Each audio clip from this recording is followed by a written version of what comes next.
let's start with this one, and then we go from there and see if this actually works or not. So basically, at this point, it is still a guess.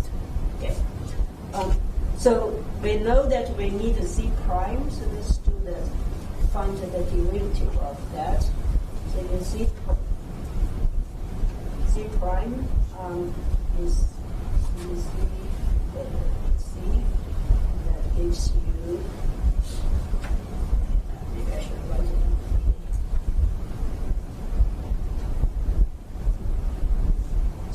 So I part that use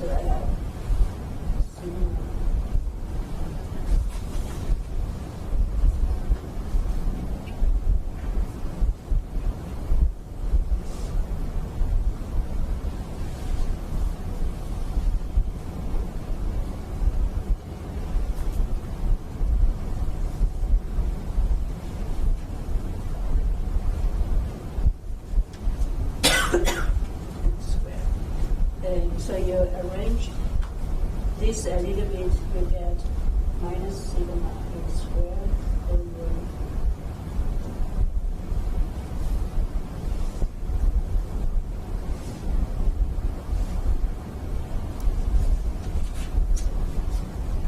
okay. So from here, what we want is we need to do something crazier. Let's zoom into my crack tip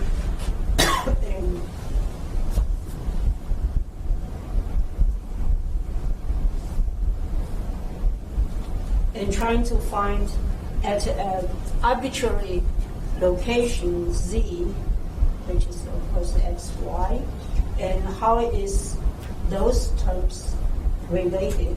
So for that point, of course, if I do my polar system, I have r and theta, right? So I have the crack tip, and that is something that we know is going to be important. And also, you look at this term, z plus a and the z minus a. So a is that one.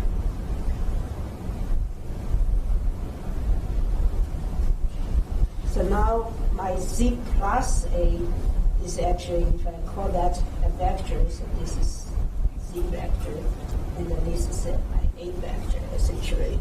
So I have z plus a over there. So that vector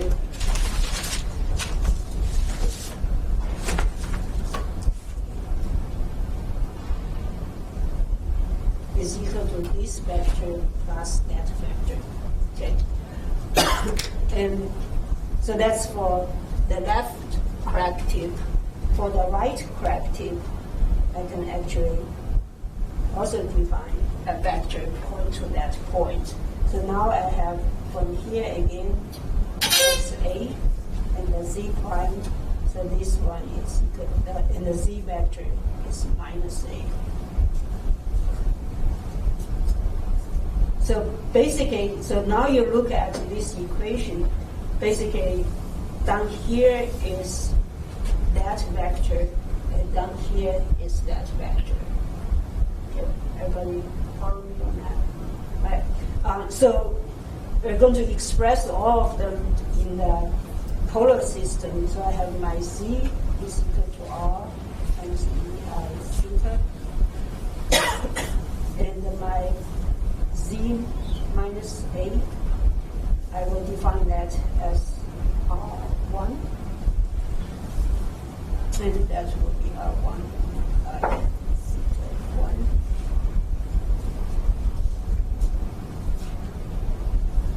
And that, of course, by the complex operation is that, and the z plus a is equal to R2, theta 2.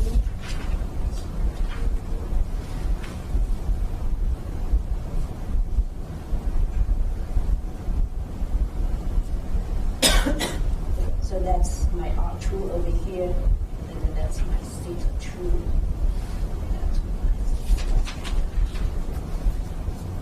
Okay, so now by doing that, now I can plug that into here. So my z of z is equal to sigma times. So I break that z squared minus a squared to z plus a and z minus a, so that I can use these two here. So I plug those in, so I get sigma r by theta over r 2 by theta 2.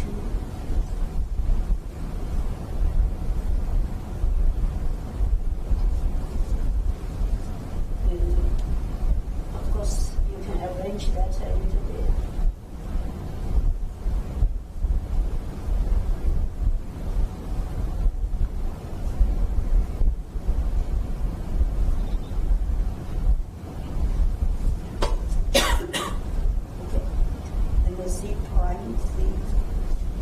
Is equal to here.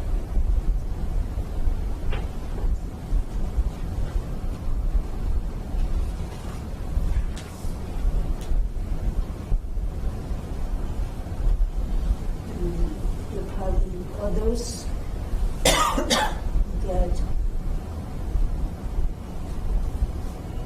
minus sigma a squared over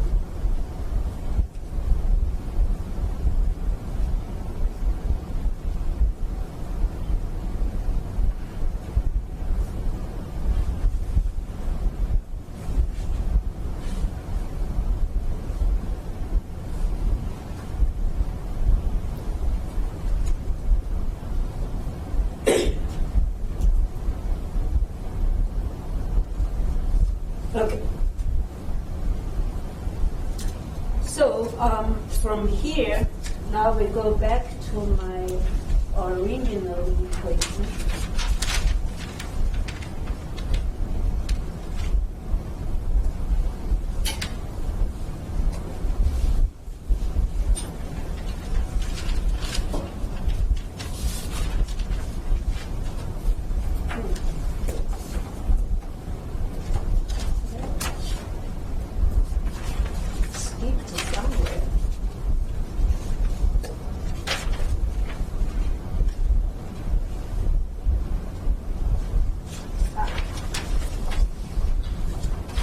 Okay, so I go back to the equation over here. I cannot use this equation anymore because now my y is not equal to 0.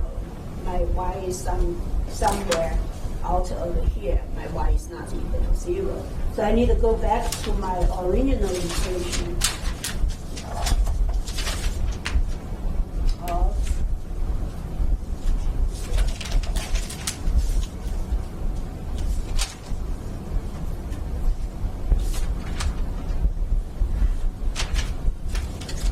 of this one over here.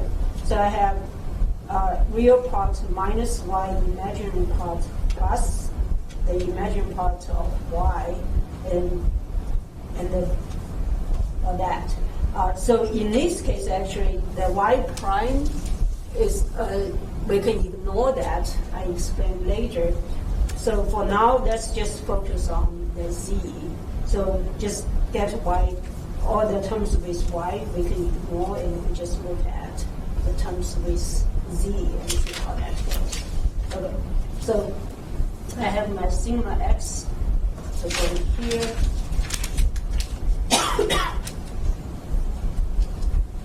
I have my sigma x is equal to the real part of z minus y imaginary part of z prime, and then ignore the y terms. And then sigma y is equal to the real part of z plus y, and then I tau xy is equal.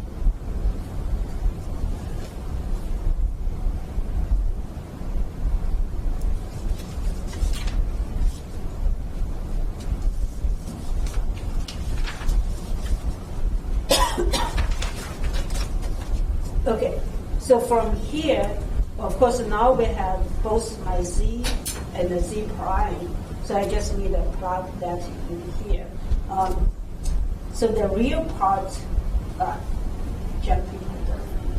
So the real part of z, so ei, if you remember ei beta is equal to cosine beta plus sine beta, right? So we can just take the first part. So that gives us sigma r over square root 1 by 2 cosine theta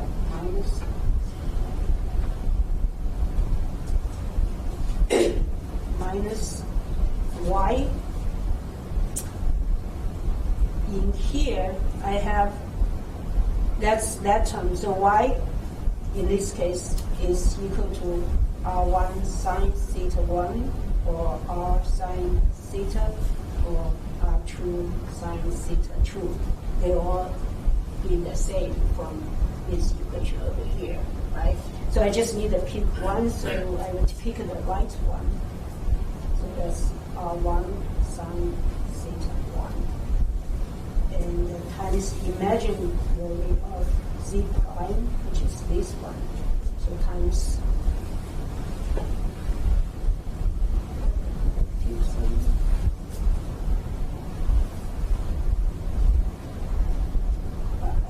negative and a negative, so that gives me positive. So I have times sigma a squared over r1 r2, so 2 times sine.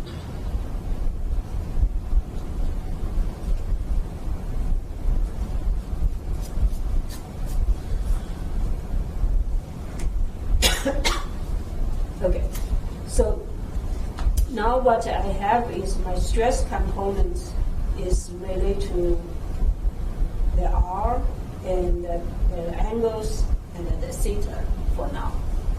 Okay.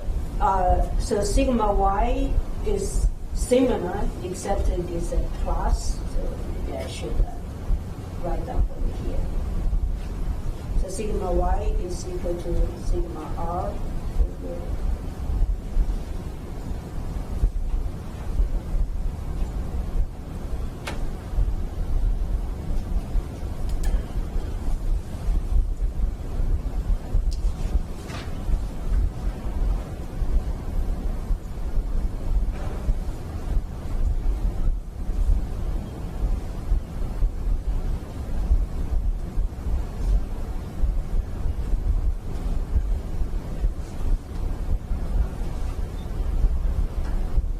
and tau xy, of course, is sigma, so you get sigma a squared over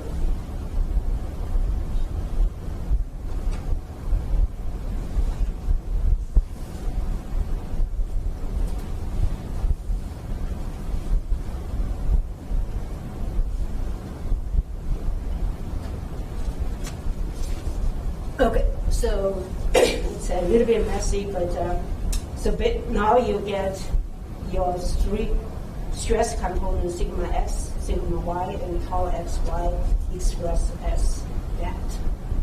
So now we can go back to trying to find my boundary conditions.